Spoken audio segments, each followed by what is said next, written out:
Welcome to my YouTube channel the subject group में आपका स्वागत है। तो आज मैं आपके साथ तेजवीर और आज मैं आपको कराने वाला हूँ क्लास 10th का हिस्ट्री का जो कि चैप्टर 3 है। उसका नाम है नेशनलिज्म इन इंडिया। ठीक है, तो आइए स्टार्ट करते हैं।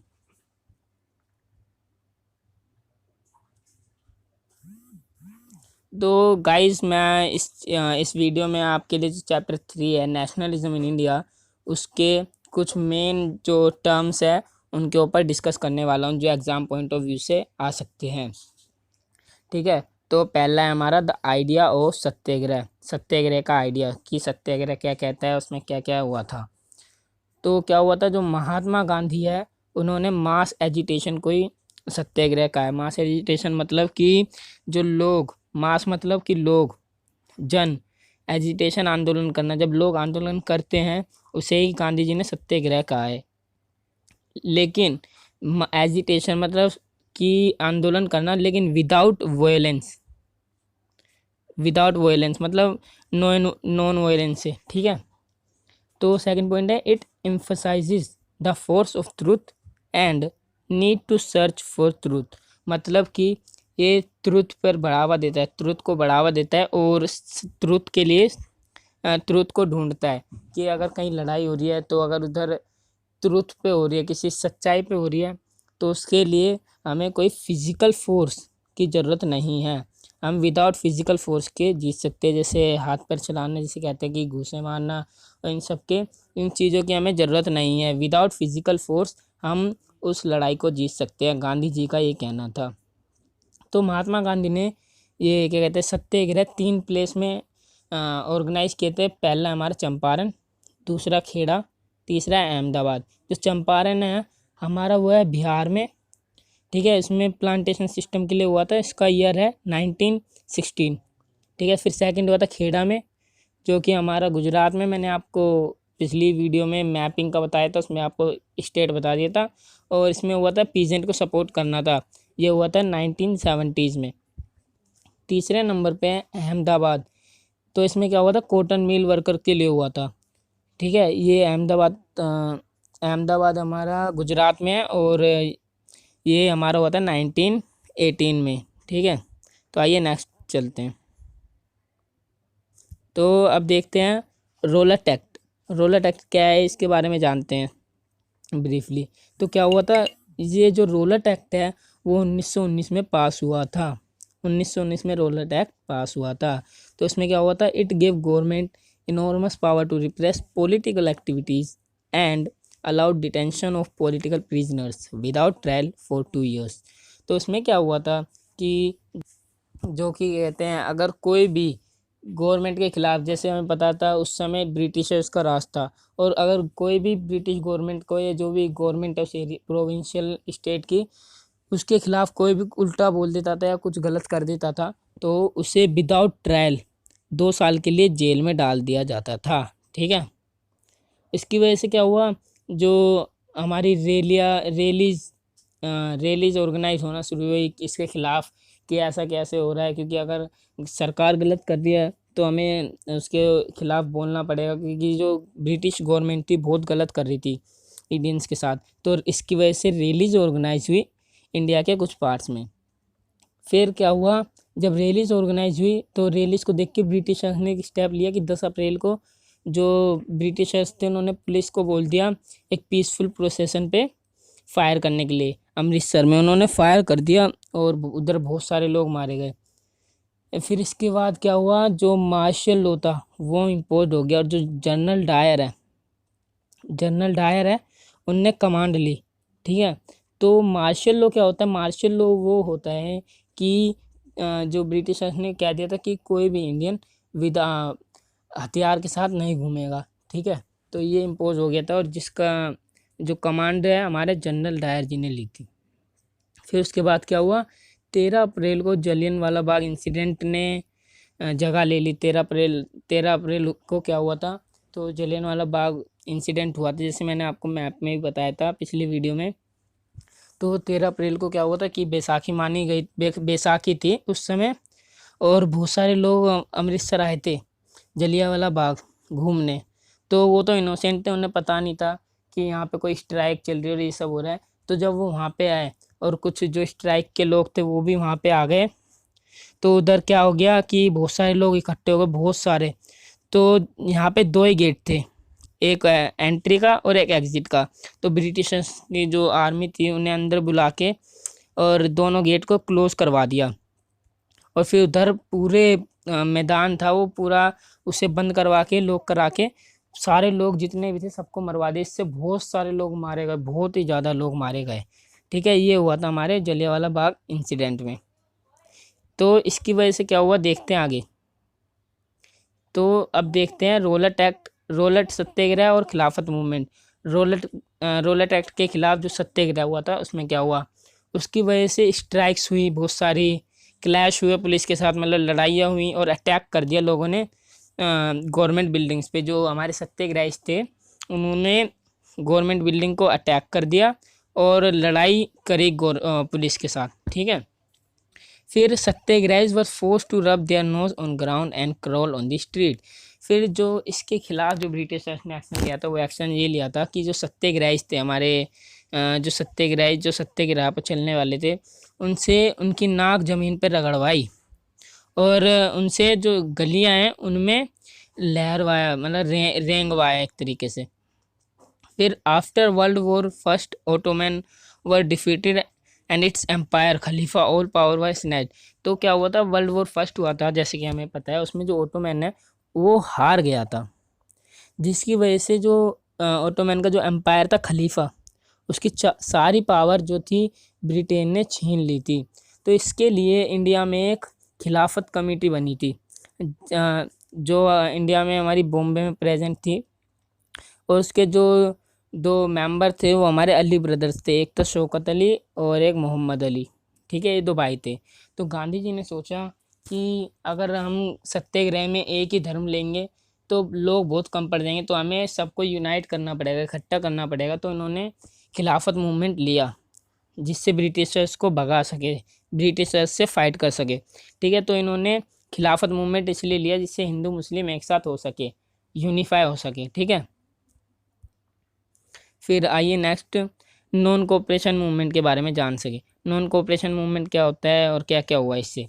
तो नॉन कोऑपरेशन मूवमेंट का मतलब कि गांधी जी ने कहा था कि ब्रिटिशर्स जो हैं, ब्रिटिशर्स अपनी टेरिटरी इसलिए एक्सपेंड कर पाए हैं क्योंकि हमने उनके साथ कोऑपरेट किया है।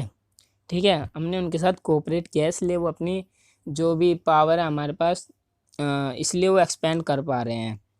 अगर हम कोऑपरेट करना छोड़ देंगे तो वो कोलैप्स कर जाएंगे। ठीक है, तो जेरा लेफ्ट कोऑपरेटिंग विद ब्रिटिशर्स। तो हमने धीरे धीरे, जो पीपल थे उस समय के, उन्होंने धीरे धीरे ब्रिटिशर्स से कोऑपरेट करना छोड़ दिया। फिर और क्या किया उन्होंने, बॉयकॉट ऑफ ब्रिटिश गुड्स व स्टार्टेड। जैसे बॉयकॉट मतलब कि त्यागना, जो ब्रिटिश गुड्स से उनको त्यागना शुरू कर दिया। जैसे अभी हम चाइनीज़ गुड्स को बॉयकॉट कर रहे हैं, मतलब कि त्याग रहे हैं। ठीक है, तो ऐसे ही हम जो पहले इंडियंस थे उन्होंने त्याग दिया था ब्रिटिश सामान, जैसे वाइन्स हो गई, क्लोथ्स हो गए, ये सारी चीज़ें। इसकी वजह से जो मूवमेंट हुए, जैसे कि मूवमेंट हुए टाउन्स में, अवध में, आंध्र प्रदेश में और असम में, इनको लेके आप बात करते हैं। तो पहले जो मूवमेंट हुआ हमारा टाउन्स में क्या हुआ कि लोगों ने धीरे धीरे सामान लेना बंद कर दिया, ब्रिटिश सामान, जैसे खादी क्लॉथ पहनना शुरू कर दिया, ब्रिटिश क्लॉथ छोड़ दिया। और क्या कहते हैं, जितनी पोस्ट थी इंस्टीट्यूट में उधर से टीचर ने रिज़ाइन कर दिया, प्रिंसिपल ने रिज़ाइन कर दिया। तो बाद में प्रॉब्लम क्या आई जो मूवमेंट ऑफ टाउन में, कि जो खादी क्लॉथ थे वो ब्रिटिशर्स के जो कपड़े थे उनसे बहुत महंगे थे। तो इन्होंने वापस वो पहनना शुरू कर दिए, वापस धीरे धीरे वो ब्रिटिश क्लॉथ को लाना शुरू कर दिया। और जो इंस्टीट्यूट थे, जो टीचर उन्होंने रिज़ाइन किया था, छोड़ा था, उन्होंने वापस ज्वाइन करना शुरू कर लिया, क्योंकि जो इंडियंस थे उनके पास इतने इंस्टीट्यूट नहीं थे, क्योंकि वहाँ पे खाली गुरुकुल्स थे। ठीक है, गुरुकुल्स तो जानते होंगे कि जिसमें तीर धनुष और ये सब सिखाते हैं, संस्कृत ये सब। ठीक है, तो टीचर्स थे, दोबारा उन्होंने ज्वाइन करना शुरू कर दिया। फिर अवध में क्या हुआ, अवध में हुआ था कि जो एक था बाबा रामचंद्र, ठीक है, एक सन्यासी था, फिजी सन्यासी। तो क्या कहते हैं, इसमें था जो लोग थे किराए टेनेंट थे, किराए पे रहते थे, उनसे जो मकान मालिक थे बहुत सारा किराया ले रहे थे, बहुत सारा किराया किराया ले रहे थे, और वो बेगर की तरह इनसे काम करा रहे थे, मतलब कि अपने फील्ड में काम करा रहे थे, उसका पैसा भी नहीं दे रहे थे। इससे जो किराएदार थे उन पे बहुत सारा किराया चढ़ गया था, और ये चाहते थे कि उसे माफ़ कर दे, लेकिन वो कर नहीं रहे थे। इसकी वजह से उन्होंने जो किराया मकान मालिक के घर हैं उन्हें उन पे अटैक करके उनको लूट लिया। ठीक है, अब देखते हैं आंध्र प्रदेश में क्या हुआ। आंध्र प्रदेश में एक गोरिल्ला मूवमेंट हुआ जिसमें अलूरी सीताराम राजू फेमस है। अलूरी सीताराम राजू एक ट्राइबल था, उसको लोग मानते थे कि भगवान का दूत है। ठीक है, भगवान का दूत मानते थे, तो कि उसे गोली लग जाए तब भी नहीं मरेगा। तो उनने गांधी जी के राह पे चलता था कि उनने खादी पीना शुरू कर दिया था, दारू जो वाइन्स कहते हैं वाइन छोड़ दी थी।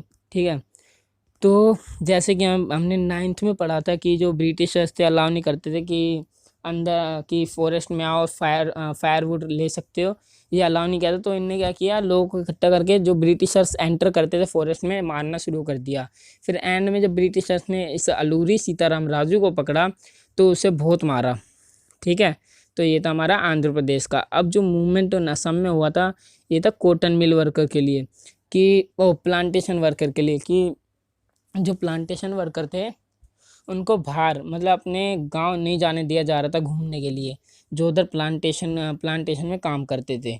उन्हें एक एमिग्रेशन एक्ट है, उसके तहत ही जाने की परमिशन थी, कि अगर पहले ब्रिटिशर से परमिशन लेनी होगी तभी आपको जाने दिया जाएगा, अगर परमिशन एक्सेप्ट कर ली तो। लेकिन ऐसा होता नहीं था, बहुत ही कम भेजते नहीं थे।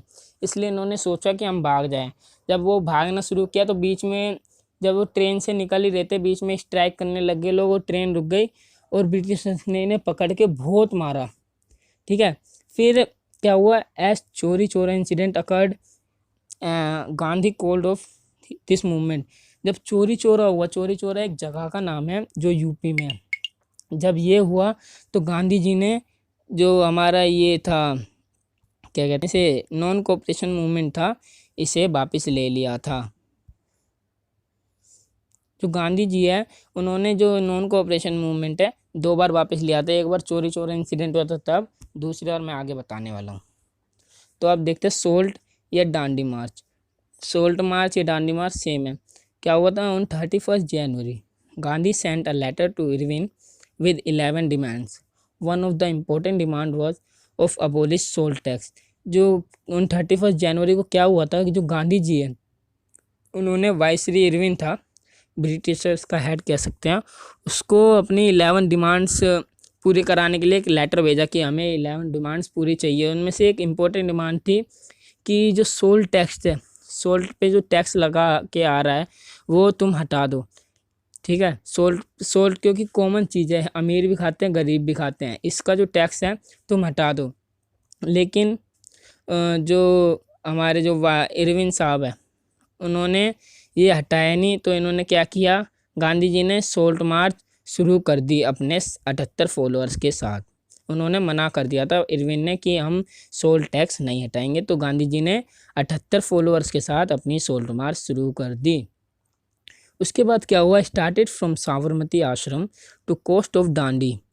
तो क्या हुआ था, जो साबरमती आश्रम है उससे लेके डांडी तक इन्होंने ये हमारी जो यात्रा कह सकते हैं वो अपनी इन्होंने मार्च जो है शुरू करी, जो कि थी हमारी 240 किलोमीटर, 240 माइल। सोच सकते हो आप कितना है, और वो भी 10 दिन में कंप्लीट करी थी, मतलब 24 माइल्स अ डे। ठीक है, और 6 April he reached Dandi and manufacture salt by violating British law. तो 6 अप्रैल को क्या किया इन्होंने, डांडी पहुँच के ब्रिटिश लॉ को वायलेट किया, मतलब तोड़ा। British took repressive action by arresting the top leaders. और इसको डिफेंड करने के लिए ब्रिटिशर ने एक नया एक्शन लिया, जिससे इन्होंने क्या कहते हैं टॉप लीडर को अरेस्ट कर लिया। अब देखते हैं गांधी इरविन पैक्ट क्या था। ठीक है, गांधी इरविन पैक्ट तो Gandhi again called off the movement and enter the pact with Irwin. जो नॉन कोऑपरेशन मूवमेंट था, पहला मैंने बताया था चोरी चोरा की वजह से हो गया था, और दूसरा जब जो गांधी जी है उधर जा रहे थे कॉन्फ्रेंस में, राउंड टेबल कॉन्फ्रेंस में, तब उन्होंने कोल्ड ऑफ कर लिया था, क्योंकि उनके पास कोई लीडर नहीं बचा था जो इस मूवमेंट को चला सके, क्योंकि ये हमारे गांधी जी है जो हमारे गांधी जी कॉन्फ्रेंस में जा रहे थे और बाकी लीडर्स जो थे वो अरेस्ट हो चुके थे।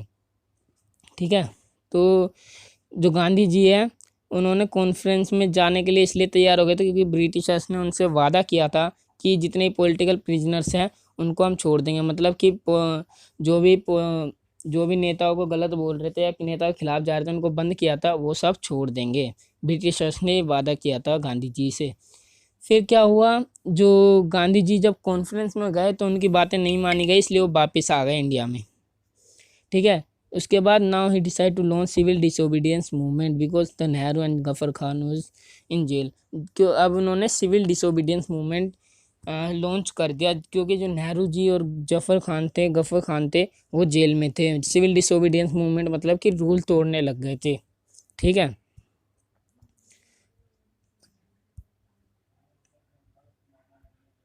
अब देखते हैं पूना पैक्ट। अब देखते हैं पूना पैक्ट क्या है। ठीक है, पूना पैक्ट जो है वो हमारा 1932 में बना था, सितंबर 1932 में। इसमें क्या हुआ था, जो रिजर्वेशन थी एससी और एसटी को जिन्हें कहते हैं, वो एससी को दी गई थी। ठीक है, एससी को रिजर्वेशन दी गई थी इलेक्शन लड़ने के लिए। और लेकिन इसमें एक आ गया था कि जब ये वोट करेंगे तो एक जनरल की तरह वोट करेंगे। ठीक है, और अगर इलेक्शन लड़ रहे हैं तो इनको वहाँ पे सीट रिज़र्व कराई जाएगी। और जो ये पूना पैक्ट था वो हमारे भीमराव अम्बेडकर जी के द्वारा लाया गया था। तो गाइस, अगर आपको किसी टॉपिक में डाउट है या अगर आपको इस चैप्टर में किसी भी में इस वीडियो से एक्सटर्नली डाउट है, कोई क्वेश्चन है, तो आप मेरे कमेंट बॉक्स में लिख सकते हैं। आपके लिए मैं वीडियो ज़रूर बनाऊंगा। तो लाइक, सब्सक्राइब और शेयर करना मत भूलना। Thank you for watching.